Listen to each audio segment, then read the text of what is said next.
Did you know how to make a multiple wire cable assembly? Let's take a look. Okay, what we've got here is a subassembly that will be inserted into another assembly at some future point, and we're trying to make cables or wires to go in between all the connectors and the switches and through the zip ties. What we're going to do is we're going to insert a new component, and this new component is going to be the actual wires themselves.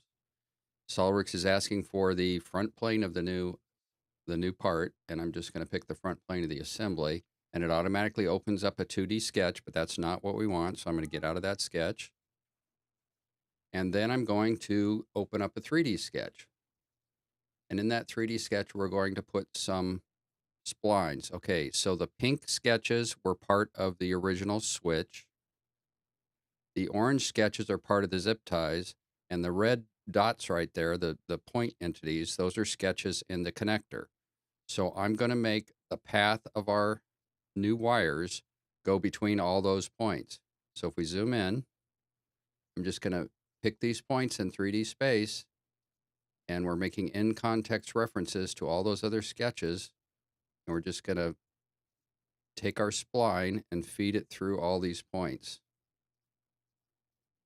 Okay, there's our first path. Now let's make another path out of another spline. We'll just make two here. One there. This one's perpendicular to that, basically. Now we're going to go through the zip tie. Get through all the zip ties. And then we're going to go to a point on the connector. Okay, so there's our two paths for our sweep. Now we need to make the profiles of the sweep. I've got this pink sketch here on the switch, and I'm just going to open up a 2D sketch in the part we're editing right now, and I'm going to convert those two circles into our profiles. We're putting them both in the same sketch.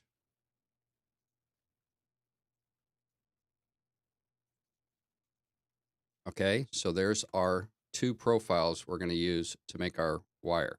Now, it's important at this point that we actually hide the pink sketch because it's real easy to get confused. These are the ones in the new part we're working on right now, and we don't want to pick the other ones that were in the sketch. We want to make sure we use these profiles for the sweep.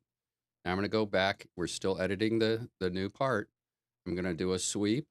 I'm going to use the selection manager to pick a closed shape for our first sweep. And then I'm going to pick an open shape for the path. And there's our first sweep. I'm going to do the same thing again, but see the sketches were consumed. So I got to come down here and I've got to open that up and show those two sketches again to see them again. So there they are, they're back. Now I can use them for another sweep feature in our new part. Closed shape, this contour right there. Open shape, this path right here. Now we can say okay. And there's our second. Now, wanted to be careful. Let's go back and edit this feature. I want to make sure. No, didn't want to edit the part, Phil. I wanted to edit that feature right there. I want to make sure I have merge result turned off because we actually want two different bodies. Because one of the things we can do with those two different bodies, you can look here and see those bodies, we can actually change the color of those. So we can change one to maybe red and one to green, and we can change those colors or appearances to whatever we want. And since they're individual bodies, also SOLIDWORKS doesn't try to merge those. If these are just barely skimming each other, SOLIDWORKS may have a little trouble trying to merge them because they're barely touching, then they're not touching, then they're barely touching again, and that really causes some CPU messes and some confusion with SOLIDWORKS. So it's better to just make them separate bodies, and then if they overlap just a little bit, it's not really going to hurt anything.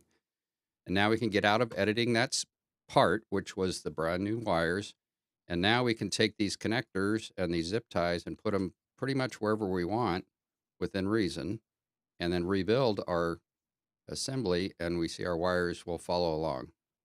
So that's one way to put wires or tubing or hoses or whatever you need through an assembly, and just quickly do it by referencing the other components that are at the ends of the wires or at the middle of the wires.